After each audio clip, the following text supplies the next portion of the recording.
विषवल्ली. पूजा पप्पांच्या केबिनमधून तणतणत बाहेर पडलेली आकाशने पाहिली. ऑफिस सुटलं होतं आणि सगळा स्टाफ बाहेर पडला होता. पण आकाश मात्र पूजाची वाट पाहत त्याच्या डेस्कपाशी तसाच थांबला होता. ती ऑफिसच्या बाहेर पडली तसा तोही तिच्या मागोमाग बाहेर पडला. ती खाली त्याचीच वाट पाहत होती. तिचा चेहरा लालबुंद झाला होता. त्याने पटकन बाईक स्टार्ट केली आणि आपण कॉफी शॉपमध्ये जाऊन बोलू असं म्हटलं. ती मागे बसली आणि दोघं कॉफी शॉपमध्ये गेले. त्याने 2 कॉफीची ऑर्डर दिली आणि मग पूजाला विचारलं, आता सगळं नीट सांग बघू, काय झालंय नक्की? एवढी का चिडली आहेस? अरे हे पप्पा समजतात काय स्वतःला? मला न विचारताच माझं लग्न ठरवून टाकलं.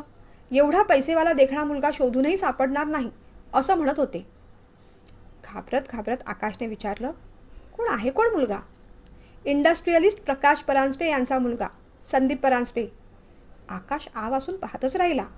परांजपे म्हणजे मोठी पार्टी होती. आकाश, मला वाटतं आता आपल्याबद्दल पप्पांना सगळं खरं सांगायला हवं, अगदी क्लिअरली. मला तुझ्याशी लग्न करायचं आहे रे, ती म्हणाली. तिच्या हातावर आपला हात ठेवत आकाश म्हणाला, मला तरी तुझ्याशिवाय जगता येणार आहे का? पण तू आताच आपल्याबद्दल सांगितलंस तर तुझे पप्पा आपल्या लग्नाला कधीही तयार होणार नाहीत. मग काय करू? संदीप परांजपेशी लग्न करून मोकळी होऊ? चिडत पूजाने विचारलं. नाही ग राणी, पण अगदी आजच बोलीस तर पप्पा आणखीन भडकतील, तिला समजावत आकाश म्हणाला. पण आता फार वेळ काढून चालणार नाही हे त्यालाही कळत होतं. त्याचा निरोप घेऊन ती घरी पोहोचली. पप्पा तिची वाट पाहत बसले होते. त्याने तिला थांबवलं व विचारलं, बेटा तू कुठे गेली होतीस? ती काहीच बोलली नाही. मग पप्पांनीच विषय काढला. आज ऑफिसमधून तू रागाने बाहेर पडलीस. तुला न विचारता मी तुझं लग्न ठरवलं, चुकलंच माझं. पण विश्वास ठेव बेटा, संदीप खूप चांगला मुलगा आहे. त्याच्याबरोबर तू आनंदीच राहशील, पप्पांनी म्हटलं. त्यावर पूजाने लगेच उत्तर दिलं, पण माझा आनंद वेगळीकडे आहे पप्पा. काळजीने पण रागानेच पप्पांनी विचारलं, म्हणजे? आकाशवर माझं प्रेम आहे आणि त्याचं माझ्यावर. आम्हा दोघांना लग्न करायचे पप्पा, ती बोलत होती. तशी इनामदार साहेबांची काळजी वाढत चालली होती. आपली एकुलती एक मुलगी चुकीचं पाऊल उचलायला नको असंच त्यांना वाटत होतं. त्याने घाबरत घाबरत विचारलं, आकाश म्हणजे? त्यांचं वाक्य अर्धवट तोडत ती म्हणाली, हो पप्पा, आकाश म्हात्रे, आपल्या ऑफिसमधला. आता मात्र पप्पा चांगलेच भडकले. What nonsense! एका साध्या अकाउंटंटशी तू लग्न करणार? डोकं ठिकाणावर आहे का तुझं? या मिडल क्लास लोकांची हीच मेंटॅलिटी असते.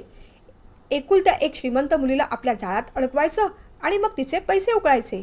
हे मी कदापि होऊ देणार नाही, असं म्हणत ते रागानेच तिथून निघून गेले. पूजा रात्रभर विचार करत होती. आकाशने ऑफिस जॉईन करून 6 महिनेही झाले नसतील, पण आपल्याला किती आपलासा वाटतो तो. आकाश किती काळजी घेतो आपली. पैसा सोडला तर काय कमी आहे त्यात? आणि पप्पा त्याच्याबद्दल काय विचार करतायत? आकाशला आपला पैसा नको आहे, फक्त प्रेम हवं आहे. पण हे पप्पांना कसं सांगणार आणि कोण सांगणार? दुसऱ्या दिवशी ती ऑफिसला उशिराच गेली, पण आकाश अजूनही आला नव्हता. ती केबिनमध्ये फाईल चाळत बसली खरी, पण तिचं कामात लक्षच लागेना. तिने आकाशला फोन लावला. बराच वेळ रिंग झाल्यानंतर त्याने फोन उचलला. तिने आकाशला ऑफिसला का आला नाहीस असं विचारलं. त्यावर आकाश जे बोलला ते खूप धक्कादायक होतं. मी ऑफिसला आलो होतो, पण इनामदार साहेबांनी मला कामावरून काढून टाकलं आहे. 5 लाख रुपयांचा चेक देत हे शहरही सोडायला सांगितलं आहे. शिवाय तुझा विचार सोडून दे, नाहीतर परिणाम वाईट होतील अशी धमकी दिली आहे. तो पुढे बोलू लागला. पूजा, तुझे पप्पा आपलं लग्न कधीच मान्य करणार नाहीत. आपल्या दोघांच्या स्टेटसमध्ये खूप अंतर आहे. माझ्यासारख्या मिडल क्लास मुलाशी तुझं लग्न झालेलं त्यांना कधीच मान्य होणार नाही. मला तर भीती वाटते की त्यांच्या स्टेटससाठी ते आपला जीवही घ्यायला कमी करणार नाहीत. ऑनर किलिंग, अगदी सैराटमध्ये दाखवलं तसं. आपल्या प्रेमामुळे कोणाचा तरी बळी जाणार हे नक्की. हे सगळं घडण्यापेक्षा मला तू विसरून जा, कारण तुझे पप्पा हयात असेपर्यंत तरी आपलं लग्न शक्य नाही ग. आकाशचा आवाज दाटून आला होता. त्याचं ते बोलणं ऐकून पूजा खूप संतापली. आज रात्रीच ह्याचा सोक्षमोक्ष लावायचा असं तिने ठरवून टाकलं. रात्री जेवायलाही ती पप्पांबरोबर बसली नाही. पप्पांच्या या स्वभावामुळेच मम्मा कदाचित त्यांना सोडून गेली असेल. रात्री ती पप्पांच्या बेडरूममध्ये गेली. ती तावातावाने बोलू लागली. तुम्ही आकाशी असं कसं वागू शकता? याचा जाब ती विचारू लागली. शांतपणे खुर्चीत बसत पप्पा म्हणाले, बेटा तू आकाशला विसरून जा. परांजपे साहेबांना मी शब्द दिलाय. आता जर हे लग्न मोडलं तर माझं काय स्टेटस राहिलं? पूजा तेवढ्याच रागात म्हणाली, नो पप्पा, तुमचा शब्द राखण्यासाठी मी स्वतःचं आयुष्य पणाला नाही लावू शकत. मी घर सोडून जाईन, पण दुसऱ्या कुणाशी लग्न करणार नाही. पप्पांनी तिला अडवायचा खूप प्रयत्न केला, पण पूजा काहीच ऐकण्याच्या मनस्थितीत नव्हती. कितीतरी वेळ त्यांच्यात वाद चालू होता. पप्पांना हार्ट प्रॉब्लेम आहे हे सुद्धा ती विसरून गेली होती. अचानक पप्पांच्या छातीत दुखायला लागलं. ते अस्वस्थ झाले आणि सॉर्बिट्रिटची गोळी घेण्यासाठी ड्रॉवर उघडू लागले. पूजाचा राग अनावर झाला होता. तिला आकाशचे शब्द आठवत होते. तुझे पप्पा हयात असेपर्यंत तरी आपलं लग्न शक्य नाही. प्रेमात अंध झालेल्या पूजाने मग स्वतःच ड्रॉवर उघडला. सॉर्बिट्रिटचं ते पॅकेट घेतलं आणि खिडकीतून दूर भिरकावलं आणि निष्ठुरपणे ती पप्पांच्या रूममधून बाहेर पडली. विव्हळत कणहत पप्पांनी प्राण सोडला. दिवसकार्यही झाले, पण या सगळ्याचा गिल्ट तिला तेव्हा आला जेव्हा घडलेली हकीकत तिने आकाशसमोर सांगितली. तो उलट तिलाच दोष देऊ लागला. तुला कळतंय का तू काय केलंस? तुझ्या पप्पांच्या मृत्यूला तू कारण झालीस. तेव्हा कुठे पूजाचं डोकं ठिकाणावर आलं. ती खूप रडली, पण आता खूप उशीर झाला होता. तिच्या रागामुळे तिचाच घात झाला होता. पण या सगळ्यात एक गोष्ट झाली. आकाशने पूजाची साथ सोडली नाही. पूजा आणि आकाशचं लग्न झालं आणि इनामदार इंडस्ट्रीजची ती एकमेव मालकीण झाली. लग्नानंतर तिने पप्पांचं राहतं घर विकून टाकलं. जुन्या आठवणी तिला पुसून टाकायच्या होत्या. नवीन घर घेतलं आणि राजा राणीचा संसार छान सुरू झाला. आकाशचे आईबाबा वारले होते. एक बहीण होती, ती चेन्नईला राहायची. तिथेच नोकरी करायची. काही दिवसांनी ती मुंबईला येणार होती. आकाशने त्याच्या बहिणीबद्दल म्हणजे शर्मिलाबद्दल पूजाला सांगितलं होतं. एवढ्या मोठ्या बंगल्यात शर्मिला राहिली तरी तिची काय अडचण होणार होती.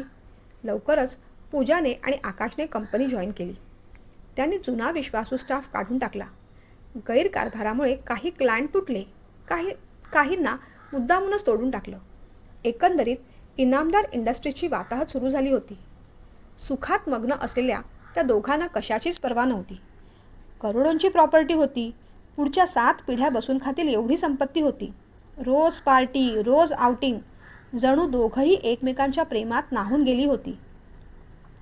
पण काही दिवसातच चेन्नईवरून शर्मिला आली आणि त्यांच्याबरोबर राहायला लागली. ती एक सायकॉलॉजिस्ट होती. तिला इथे एका सायकियाट्रिस्ट क्लिनिकमध्ये जॉब मिळाला होता. पूजाला शर्मिलाचं राहणं फार आवडायचं नाही, पण तिला काही बोललं तर आकाशला राग यायचा.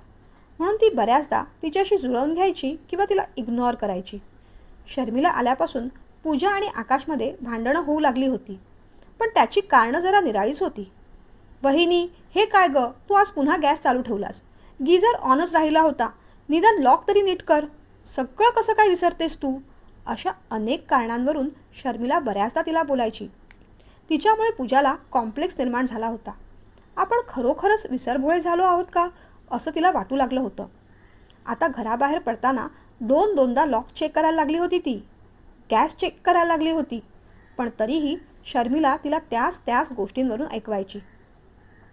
आकाशही या सगळ्या बाबतीत शर्मिलाचीच बाजू घ्यायचा. म्हणायचा, हो शर्मिला बोलते ते खरं आहे पूजा. रात्रीसुद्धा तू काहीतरी बरळत असतेस. तुला झालंय तरी काय माझी राणी? मला तुझी खूप काळजी वाटते. शर्मिलाचं बोलणं एक वेळ ती नाकारू शकत होती, पण आकाश जेव्हा असं बोलायचा तेव्हा पूजाला खूप भीती वाटायची. पप्पांच्या मृत्यूमुळे आपल्या मनावर काही परिणाम तर झाला नसेल ना, असं तिला वाटायचं. तिची चिडचिड होऊ लागली होती आणि एकदा तर तिचा स्वतःवरचा ताबा सुटला जेव्हा तिने ऐकलं शर्मिला आणि आकाश तिच्या अपरोक्ष तिच्याबद्दल बोलत होते. शर्मिला बोलत होती, दादा मला बहिणीची खूप भीती वाटते. काल काहीतरी झालं आणि तिने सरळ माझ्यावर चाकूच उगारला रे. मला वाटतं आपण तिला सायकियाट्रिस्टकडे दाखवायला हवं. डॉक्टर देवदत्त पै ज्यांच्या क्लिनिकमध्ये मी काम करते ना, ते खरंच खूप चांगले डॉक्टर आहेत. ते नक्कीच आपल्याला मदत करतील. आकाश खूप काळजीत वाटत होता. बाप रे, परिस्थिती एवढी हाताबाहेर जाईल असं वाटलं नव्हतं मला. पडलेल्या आवाजात तो बोलत होता. ठीक आहे, बोलतो मी तिच्याशी. ते ऐकून पूजा बाहेर आली आणि शर्मिलाला ओरडू लागली, ही खोटारडी आहे. हिला आत्ताच्या आत्ता घरातून बाहेर काढ. मला वेडं ठरवायला चालली आहे. मी कुठे येणार नाही, समजलीस? आणि ती तरातरा बेडरूममध्ये निघून गेली. तो दिवस शांततेतच गेला. आकाशचा पडलेला चेहरा आणि काळजी पाहून पूजालाच वाईट वाटलं. पूजा, मला आयुष्यात काही नको गं. तू फक्त बरी व्हायला हवी आहेस. मी तुझ्यासमोर हात जोडतो. आपण एकदा डॉक्टर देवदत्तांकडे जाऊन येऊ.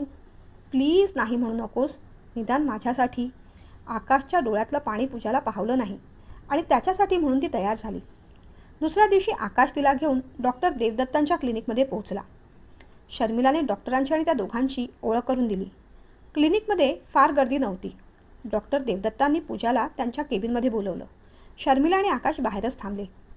डॉक्टर देवदत्त चेहऱ्यावरूनच शांत आणि समजूतदार व्यक्तिमत्व वाटत होतं. त्यांनी बोलायला सुरुवात केली. पूजा, तू मला लहान बहिणीसारखी आहेस, तेव्हा अगदी मन मोकळेपणाने माझ्याशी बोल. मनात काही ठेवू नकोस गं. मनात साठवलेल्या गोष्टी आपल्याला त्रास देत असतात. पण कधीकधी हा त्रास असह्य झाला की मग तो इतरांसाठी पण त्रासदायक होतो बरं. माझ्यावर विश्वास ठेव. या प्रॉब्लेममधून मी तुला लवकरात लवकर बाहेर काढीन. तू फक्त जे काही खरं आहे तेवढं सांग. डॉक्टर देवदत्तांना भेटून पूजा बरीच रिलॅक्स झाली होती. तिला घळाघळा रडायला येऊ लागलं. तिच्या डोक्यावर हलकेच हात ठेवत डॉक्टर म्हणाले, बोल पूजा, जे काही तुझ्या मनात आहे ते सगळं खरं सांग. आपलं बोलणं मी रेकॉर्ड करणार आहे, पण घाबरू नकोस. तो एक ट्रीटमेंटचा पार्ट असतो. पूजाने मग पप्पांच्या मृत्यूची हकीकत सांगितली. डॉक्टरांच्या चेहऱ्यावरचे भाव जराही हल्ले नाहीत. ते एवढंच म्हणाले, झालं गेलं विसरून जा. चुका प्रत्येकाकडूनच होतात गं, पण आयुष्यात पुढे जायला हवं ना. शिवाय आकाशसारखा एवढा काळजी घेणारा नवरा तुला मिळाला आहे. हे बघ, मी काही औषधं लिहून देतो, ती मात्र वेळेवर घेत जा, म्हणजे तुला बरं वाटेल. डॉक्टरांच्या केबिनमधनं बाहेर पडताना पूजा अगदी रिलॅक्स झाली होती. त्यानंतर काही दिवस ट्रीटमेंट चालू राहिली. डॉक्टरांच्या औषधाने तिला झोप यायची, पण खूप बरं वाटायचं, हलकं वाटायचं. तिचं सगळं टेन्शन जणू दूर झालं होतं. तिच्या या आजारपणात शर्मिला आणि आकाशने तिची खूप काळजी घेतली. ऑफिसची सगळी जबाबदारी आकाशने उचलली होती. अगदीच काही फाईल किंवा काही डॉक्युमेंटवर सह्या हव्या असतील तर तो घरी घेऊन यायचा. आकाशसारखा गुणी, समजूतदार, प्रेमळ नवरा मिळायला भाग्यच लागतं आणि हे सुख तिच्या नशिबात आलं होतं. पण तो सुखाचा फुगा लवकरच फुटला. त्यानंतर अशी घटना घडली की पूजाचं आयुष्यच बदलून गेलं. एक लग्नपत्रिका आली होती. सरदेसाईंच्या मुलाचं लग्न होतं. सरदेसाई म्हणजे बाबांचे जुने क्लायंट आणि मित्र. मार्केटमध्ये त्यांचं मोठं नाव होतं. बिझनेस वाढवण्याच्या दृष्टीने ही लग्नाची पार्टी अटेंड करणं जरुरी होतं. संध्याकाळी ती छानपैकी तयार झाली. आकाश आणि ती पार्टीला पोहोचले. तिथे पप्पांचे बरेच जुने क्लायंट तिला भेटले. आकाश थोडा बोर होऊ लागला होता, म्हणून तो वाईन काउंटरवर जाऊन बसला. पूजाने सॉफ्ट ड्रिंकचा एक ग्लास घेतला आणि ती मागे वळली. तेवढ्यात तिला एक ओळखीचा चेहरा दिसला. क्षणभर दोघांची नजरानजर झाली. समोरची व्यक्ती म्हणजे दुसरं तिसरं कोणी नसून संदीप परांजपे होता, ज्याच्याबरोबर पप्पांनी तिचं लग्न ठरवलं होतं. ऑफिसमध्ये 2-3 वेळेस तशी त्यांची भेट झाली होती. संदीपनेच पुढे येऊन हाय केलं. आय होप तुम्ही ओळख विसरला नसाल, पण तरी सांगतो, मी संदीप परांजपे. तिनेही मग स्माईल केलं. कशा आहात तुम्ही, त्याने विचारलं. मी मजेत, तुमचं कसं चाललं आहे? सगळं उत्तम. इनामदार काकांबद्दल कळलं. इनफॅक्ट मी आणि माझे बाबा भेटायलाही घरी आलो होतो, पण नंतर कळलं की तुम्ही तो बंगला विकून दुसरीकडे राहायला गेलात. हो, ॲक्च्युली मी आता तिथे नाही राहत. मी आणि माझे मिस्टर आता सिल्वर प्लाझाला राहतो. ओ आय सी, म्हणजे तुमचं लग्न झालं तर? कुठे मिस्टर, त्याने विचारलं. तेवढ्यात आकाशकडे बोट दाखवत ती म्हणाली, ते पहा, ब्लू शर्ट. थांबा, त्यांना बोलवतेच. संदीपने आकाशला निरखून पाहिलं आणि क्षणभर त्याची नजर तशीच स्थिर राहिली. पूजाला थांबवत तो म्हणाला, असू दे, नका बोलवू. कदाचित त्यांना मला भेटायला आवडणार नाही. थोडा उसासा टाकत तो म्हणाला, पण एक सांगतो की हा माणूस जर तुमचा नवरा असेल तर तो तुम्हाला फसवत आहे. काल एका हॉटेलमध्ये आमची बाचाबाची झाली आणि हा माणूस एका वेगळ्याच मुलीबरोबर मजा करत होता. आय एम सॉरी, पण इनामदार काकांचे आणि आमचे खूप चांगले संबंध होते, म्हणून तुम्हाला वॉर्न करावंसं वाटलं. येतो मी. पूजाच्या पायाखालची जमीन सरकली होती. मनात विचारांचे चक्र सुरू झाले होते. आकाश खरंच आपल्याला फसवत असेल की यात संदीपचा काही स्वार्थ असेल? या सगळ्यात आपल्याला कोण मदत करेल? या सगळ्यात आपल्याला मदत करेल अशी एक व्यक्ती होती, ती म्हणजे डॉक्टर देवदत्त. उद्याच त्यांना भेटायला हवं. पण तिला कुठे माहीत होतं देवदत्त आकाशच्याच प्लॅनचा हिस्सा होता ते. घरी परत येताना ती आकाशचाच विचार करत होती. आकाशबरोबर कोण मुलगी असेल? पूर्ण प्रवास ती शांतच होती. तिच्यातला हा बदल लक्षात यायला आकाशला वेळ लागला नाही, कारण संदीप परांजपे पूजाशी काहीतरी बोलत आहे हे त्याच्याही नजरेतून सुटलं नव्हतं. या सगळ्यात संदीपचा काही स्वार्थ तर नसेल? कोण असेल ती मुलगी? आकाशचा नेमका काय प्लॅन असेल? की आणखी वेगळंच काहीतरी? पुढच्या भागात नक्की ऐका.